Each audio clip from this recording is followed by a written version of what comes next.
मुची साध संगत जी वाहिगुरु जी का खालसा वाहिगुरु जी की फतेह। 15 अगस्त की समाप्ति तो बाद हुण असीं सारे पटना साहिब के दर्शन करन चले हैं, जिथे साडे श्री गुरु गोबिंद सिंह महाराज जी का जन्म स्थान है। 15 अगस्त की वीडियो बनाई सी, आप जी ने सारी संगतां ने बहुत प्यार दिता है, मान दिता है। हुण असीं सारे पटना साहिब चले हैं, आप जी ने दर्शन करावांगे, नाल नाल असीं भी करांगे। वाहिगुरु जी का खालसा वाहिगुरु जी की कि जिन्होंने ने पिछले 2.5 महीने तो टिकटा बुक कराइया हुई ने, जिस भावना करके संगत साढ़े नाल गुरु महाराज के दर्शन करने वास्ते जा रहे हैं। महाराज के चरणों च अरदास करते हाँ कि सारिਆਂ की मनोकामना महाराज घर पहुँचने तो पहले महाराज जी सब की मनोकामना पूरियां करन। संगत जी हुण बस आनंद विहार बस अड्डे असीं उत्थे पहुँचना। सारिਆਂ ने टिकट सारिਆਂ ਨੂੰ WhatsApp की हुई है। ट्रेन का मैसेज भावें सानू जो भी आया असी अपने समय सिर उत्थे पहुंचना। ट्रेन नहीं रुकेगी, असी भावें लेट हो जाइए, ट्रेन छुट जाएगी। घंटा 1.5 घंटा उत्थे बह जावांगे, कीर्तन कर लवांगे। कई बार मैसेज गलत भी हो जाता है, गड्डी पहले भी चल जाती है। असी अपने टाइम से पहुंच रहे हैं। जड़ा मैसेज जिन्हें मिले उसी मैसेज उत्ते आप जी ने सारे ने बहना में कोई एडजस्टमेंट होएगी, असी गड्डी के विच आपे आप करांगे। जड़ा मैसेज जिन्हें पहुंचे रहे उसी मैसेज से बहना है। एडजस्टमेंट कोई सीटा नहीं आएगी, असी आपस में बाद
हर जन के वड भाग वडेरे जिन हर हसता हर प्यास।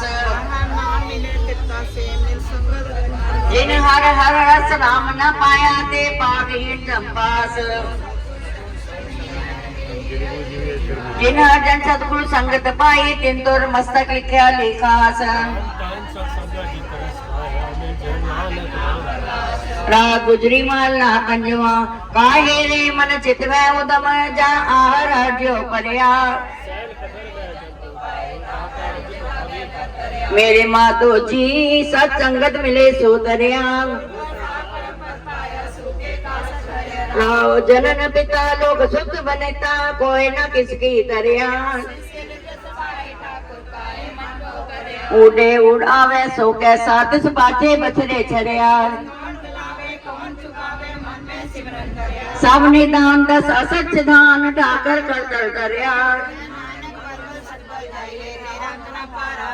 राग आसा महला चौथा सो पुरख एक ओंकार सतगुर प्रसाद। सो पुरख निरंजन हर अगमा अगम अपारा।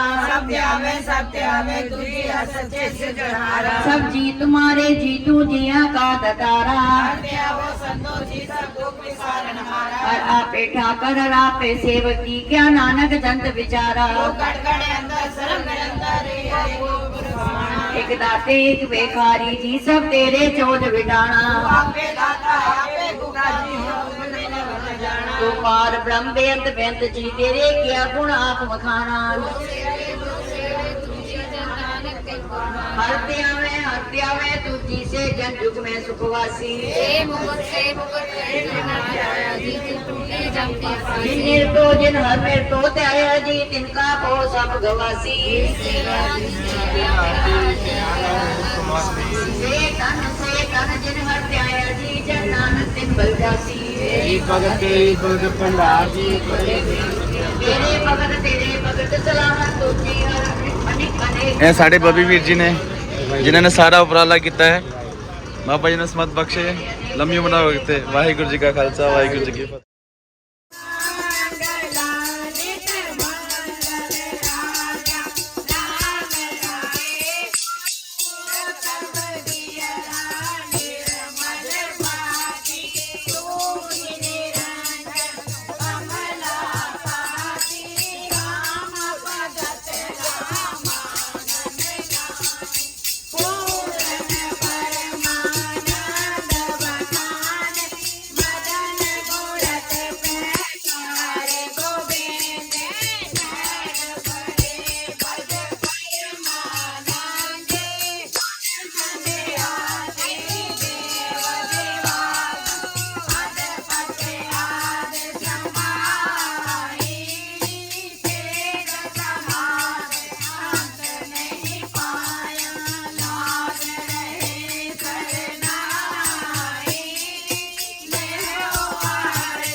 चिप्स बोलो chips chips Waheguru chips chips Waheguru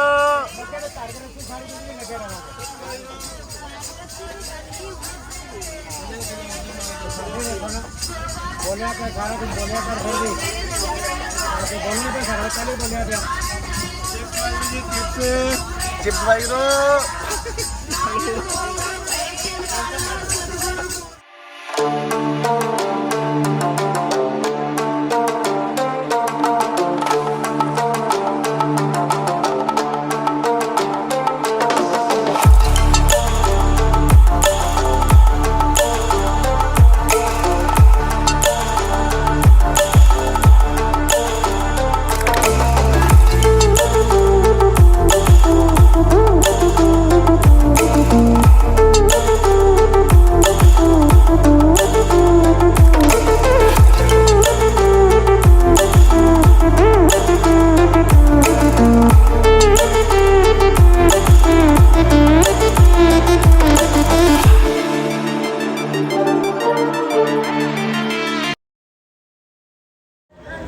Patna से चलकर गया हो जाने वाली गाड़ी संख्या 027।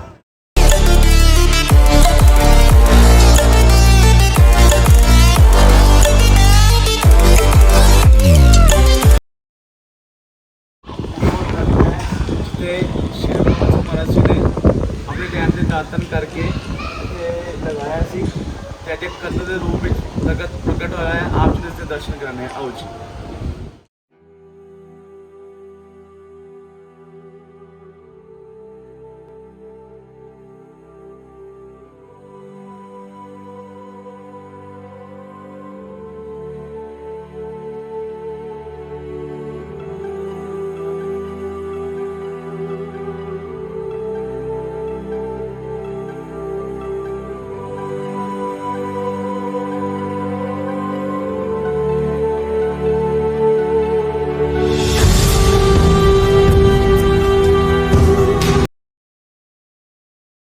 पहुंचे हैं गुरुद्वारा श्री गुरु बाल लीला साहिब। आप ही पूरे गुरुद्वारा साहब के दर्शन करावाएंगे तो अंदर पूरा दिखावाएंगे आओ जी।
कुर्बान जान उस वेला सुहावी कुर्बान जान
ओए नाम जाने तेरा पिता के बड़ चीरा रहा हूँ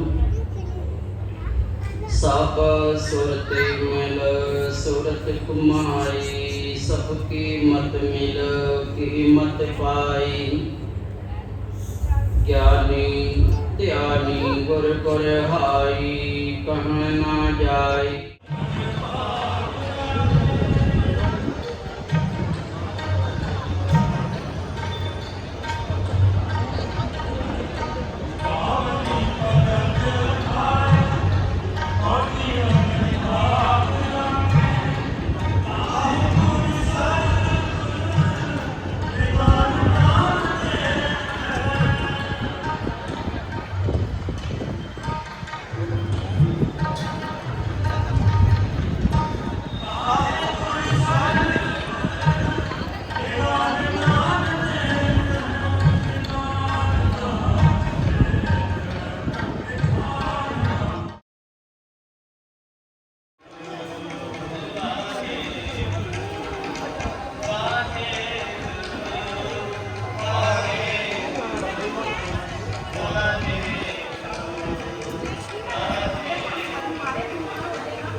ਕੁਝੇ ਨੂੰ ਹੱਥ ਲਾਇਆ ਤਾਂ ਸਾਰੇ ਪਾਸੇ ਹਿੰਦੂ ਧਰਮ ਹੋਏਗਾ।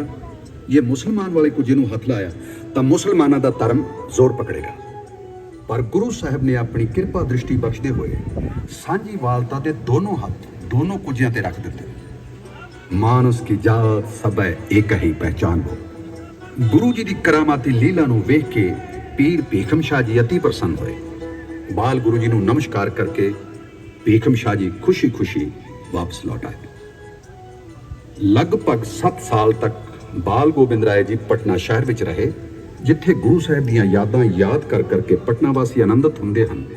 उत्थे पूरे दा पूरा भारत वर्ष भी उन्हां दीयां बाल लीलावां नूं याद करके गदगद हो उठदा है। गंगा दे किनारे जिथे गोबिंद घाट है, उत्थे पंडित शिवदत्त नूं उन्हां दी भावना अनुसार साक्षात भगवान श्री राम जी दे रूप विच दर्शन दे के निहाल कीता।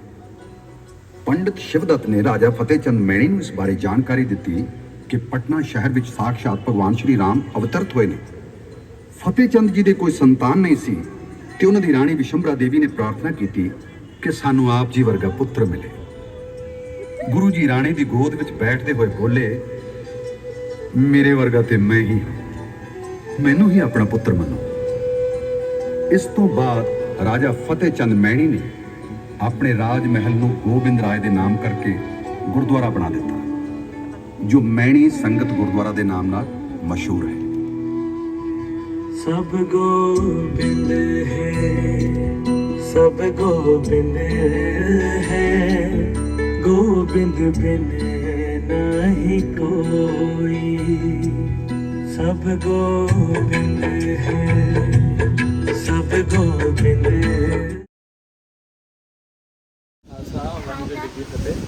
आज साडा दूजा दिन है यात्रा का ਤੇ ਅਸੀਂ ਅੱਜ ਆਏ ਹਾਂ ਗੁਰਦੁਆਰਾ ਸ਼੍ਰੀ ਗੁਰੂ ਕਾ ਬਾਗ।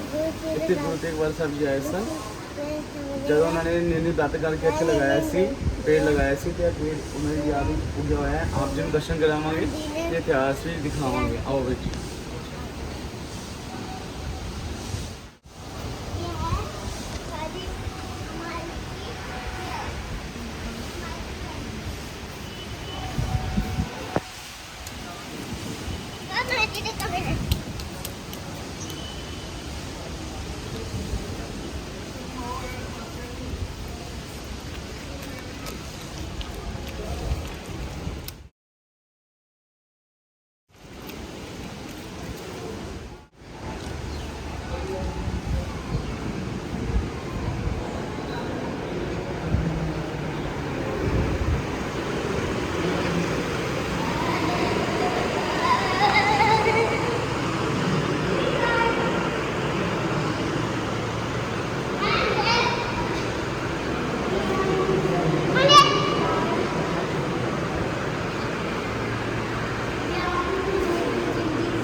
ਕੜਾ ਸ਼੍ਰੀ ਗੁਰੂ ਤੇਗ ਬਹਾਦਰ ਸਾਹਿਬ ਜੀ ਦਾ। ਵਾਹਿਗੁਰੂ।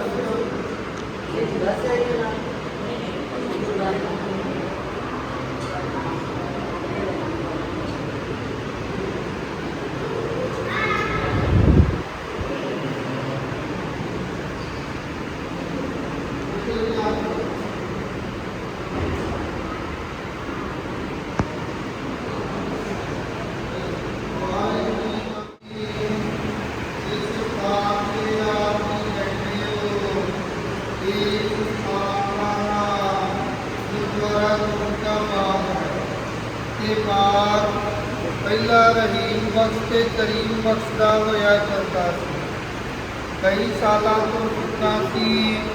ਜਿਸ ਵੇਲੇ ਗੁਰੂ ਤੇਗ ਬਹਾਦਰ ਸਾਹਿਬ ਜੀ ਮਹਾਰਾਜ ਆਪ ਅਸਾਮ ਤੋਂ ਧਰਮ ਦਾ ਪ੍ਰਚਾਰ ਕਰਦੇ ਹੋਏ ਵਾਪਸ ਪੰਜਾਬ ਜਾਣ ਲੱਗੇ ਤੇ ਪਹਿਲਾਂ ਇਸ ਬਾਗ ਦੇ ਵਿੱਚ ਚਰਨ ਪਾਏ। ਗੁਰੂ ਸਾਹਿਬ ਜੀ ਦੇ ਚਰਨ ਪੈਂਦੇ ਹੀ ਸਾਰ ਇਹ ਬਾਗ ਹਰਾ ਭਰਾ ਹੋ ਗਿਆ। ਜਿਸ ਥਾਂ ਤੇ ਗੁਰੂ ਸਾਹਿਬ ਜੀ ਬਾਗ ਦੇ ਵਿੱਚ ਬੈਠੇ ਸਨ ਉੱਥੇ ਇਮਲੀ ਦਾ ਦਰਖਤ ਸੀ। ਉਸ ਦਾ ਟਾਹਣੀ ਸ਼ੀਸ਼ੇ ਦੇ ਬਾਕਸ ਦੇ ਵਿੱਚ ਪਿਆ। ਅੰਮ੍ਰਿਤ ਵੇਲੇ ਮਹਾਰਾਜ ਨਿੰਮ ਦੀ ਦਾਤਨ ਕਰਕੇ ਦਾਤਨ ਜ਼ਮੀਨ ਦੇ ਵਿੱਚ ਗੱਡ ਦਿੱਤੀ। ਵਿੱਚ ਆਪਣਾ ਸਰਬ ਲੋਹੇ ਦਾ ਕੜਾ ਪਾ ਕੇ ਮਹਾਰਾਜ ਨੇ ਬਚਨ ਕੀਤੇ, ਜਦ ਪਿਸ਼ਾਵਰ ਤੋਂ ਸੰਗਤਾਂ ਦਰਸ਼ਨ ਵਾਸਤੇ ਆਉਣਗੀਆਂ ਉਦੋਂ ਇਹ ਨਿੰਮ ਦਾ ਦਰਖਤ ਟੁੱਟੂਗਾ ਤੇ ਕੜਾ ਨਿਕਲੂਗਾ। ਕੜਾ ਵੀ ਬਾਕਸ ਦੇ ਵਿੱਚ ਪਿਆ। ਨਿੰਮ ਦਾ ਦਰਖਤ ਬਾਹਰ ਸ਼ੀਸ਼ੇ ਦੇ ਅੰਦਰ ਦਰਸ਼ਨ ਕਰ ਲਿਓ। ਮਾਲੀ ਆਪਣੇ ਨਵਾਬ ਕੋਲ ਜਾ ਕੇ ਕਿਹਾ, ਆਪਣੇ ਬਾਗ ਦੇ ਵਿੱਚ ਐਸੇ ਸੰਤ ਮਹਾਂਪੁਰਸ਼ ਆਏ ਹਨ ਜਿਨ੍ਹਾਂ ਦੇ ਚਰਨ ਪੈਣ ਦੇ ਨਾਲ ਆਪਣਾ ਬਾਗ ਹਰਾ ਭਰਾ ਹੋ ਗਿਆ। ਦੋਵੇਂ ਨਵਾਬ ਗੁਰੂ ਸਾਹਿਬ ਜੀ ਦੇ ਚਰਨਾਂ ਦੇ ਵਿੱਚ ਹਾਜ਼ਰ ਹੋਏ। ਗੁਰੂ ਸਾਹਿਬ ਜੀ ਕਹਿਣ ਲੱਗੇ, ਬਾਗ ਕਿਹਦਾ ਹੈ? ਨਵਾਬ ਨੇ ਕਿਹਾ, ਆਪ ਜੀ ਦਾ ਗੁਰੂ ਕਾ ਬਾਗ। ਮਹਾਰਾਜ ਨੇ 3 ਵਾਰੀ ਪੁੱਛਿਆ, ਤਿੰਨੋਂ ਵਾਰੀ ਕਿਹਾ ਗੁਰੂ ਦਾ ਬਾਗ ਆ। ਮਹਾਰਾਜ ਨੇ ਕਹਿੰਦੇ 4 ਚੁਫੇਰੇ ਕੰਧ ਕਰਾ ਦੇ ਤਾਂ ਕਿ ਕੱਲ ਕੋ ਤੇਰੀ ਕੋਈ ਔਲਾਦ ਝਗੜਾ ਨਾ ਕਰੇ। ਨਵਾਬ ਨੇ ਚਾरों ਪਾਸੇ ਕੰਧ ਕਰਾਤੀ, ਤਾਂ ਹੀ ਗੁਰਦੁਆਰੇ ਦਾ ਨਾਮ ਗੁਰੂ ਕਾ ਬਾਗ ਪੈ ਗਿਆ। ਨਵਾਬ ਨੇ ਬੇਨਤੀ ਕੀਤੀ, ਮਹਾਰਾਜ ਮੇਰੀ ਜੋ ਬੇਗਮ ਹੈ ਉਹ ਰੋਗ ਦੇ ਕਰਕੇ ਦੁਖੀ ਹੈ, ਆਪ ਕਿਰਪਾ ਕਰੋ। ਮਹਾਰਾਜ ਨੇ ਕਿਹਾ ਕੱਲ ਨੂੰ, ਮਹਾਰਾਜ ਨੇ ਕਿਹਾ ਇਸ ਬਾਗ ਦੇ ਵਿੱਚ ਖੂਹ ਹੈ, ਖੂਹ ਦੇ ਜਲ ਦੇ ਨਾਲ ਆਪਣੀ ਬੇਗਮ ਦਾ ਇਸ਼ਨਾਨ ਕਰਾਓ, ਬੇਗਮ ਦੇ ਸਾਰੇ ਹੀ ਰੋਗ ਦੁੱਖ ਦੂਰ ਹੋ ਜਾਣਗੇ। ਜਦ ਨਵਾਬ ਆਪਣੀ ਬੇਗਮ ਨੂੰ ਲਿਆ ਕੇ ਖੂਹ ਦੇ ਜਲ ਦੇ ਨਾਲ ਇਸ਼ਨਾਨ ਕਰਾਇਆ, ਬੇਗਮ ਦੇ ਸਾਰੇ ਹੀ ਰੋਗ ਦੁੱਖ ਦੂਰ ਹੋ ਗਏ। ਬੇਗਮ ਆਪ ਚੱਲ ਕੇ ਗੁਰੂ ਸਾਹਿਬ ਜੀ ਦੇ ਚਰਨਾਂ ਦੇ ਪਾਸ ਆਈ ਤੇ ਮਹਾਰਾਜ ਦਾ ਸ਼ੁਕਰਾਨਾ ਕੀਤਾ। ਮਹਾਰਾਜ ਨੇ ਖੂਹ ਨੂੰ ਵਰ ਦਿੱਤਾ ਹੈ, सूखे हरे की एक माहे, अमृत दृष्ट संत जी वाहे, काटे कष्ट पूरे गुरुदेव, सेवक को दीनी अपनी सेव। जे कोई रोगी होवे या किसी दे घर संतान नहीं होवे, ओ खूह दे जल दे नाल सरदा भावना प्रेम धार के इशनान करके गुरु घर ਦੇ ਵਿੱਚ ਜੋ ਵੀ ਇੱਛਾ ਧਾਰ ਕੇ ਅਰਦਾਸਾਂ ਕਰਵਾਉਂਦੇ ਨੇ ਉਹਨਾਂ ਦੀ ਇੱਛਾ ਪੂਰੀ ਹੁੰਦੀ ਹੈ। ਜਦ ਇੱਛਾ ਪੂਰੀ ਹੋ ਜਾਂਦੀ ਹੈ ਤੇ ਸ਼ੁਕਰਾਨੇ ਵਜਿਓ ਇੱਥੇ ਆ ਕੇ ਅਖੰਡ ਪਾਠ ਸਾਹਿਬ ਕਰਵਾਉਂਦੇ ਨੇ ਜਾਂ ਲੰਗਰ ਦੇ ਵਿੱਚ ਸੇਵਾ ਪਾਉਂਦੇ ਨੇ ਜਾਂ ਫੇਰ ਫਲ ਫੁੱਲ ਦੇ ਬੂਟੇ ਲਾਉਂਦੇ ਨੇ। ਉਸ ਵੇਲੇ ਪਟਨੇ ਸ਼ਹਿਰ ਦੇ ਵਿੱਚ ਗੁਰੂ ਗੋਬਿੰਦ ਸਿੰਘ ਜੀ 4.5 ਸਾਲ ਦੇ ਹੋ ਗਏ ਸਨ। ਪਟਨੇ ਦੀ ਸੰਗਤ ਗੁਰੂ ਗੋਬਿੰਦ ਸਿੰਘ ਜੀ ਨੂੰ ਪਾਲਕੀ ਦੇ ਵਿੱਚ ਬਿਠਾ ਕੇ ਇਸ ਸਥਾਨ ਤੇ ਗੁਰੂ ਤੇਗ ਬਹਾਦਰ ਸਾਹਿਬ ਜੀ ਦੇ ਨਾਲ ਮਿਲਾਪ ਵਾਸਤੇ ਲਿਆ ਹੈ ਤੇ ਸਾਧ ਸੰਗਤ ਜੀ ਪਹਿਲਾ ਮਿਲਾਪ ਪਿਓ ਪੁੱਤ ਦਾ ਇਸੇ ਸਥਾਨ ਤੇ ਹੋਇਆ। ਉਹ ਸ਼ੁਭ ਦਿਹਾੜਾ ਵੈਸਾਖ ਸੁਦੀ 7ਵੀਂ ਦਾ ਹੈ। ਇੱਥੇ ਹਰ ਸਾਲ ਵੈਸਾਖ ਸੁਦੀ 7ਵੀਂ ਵਾਲੇ ਦਿਨ ਇਸ਼ਨਾਨ ਦਾ ਜੋੜ ਮੇਲਾ ਲੱਗਦਾ ਹੈ। ਇਹ ਪਿਓ ਪੁੱਤ ਦੇ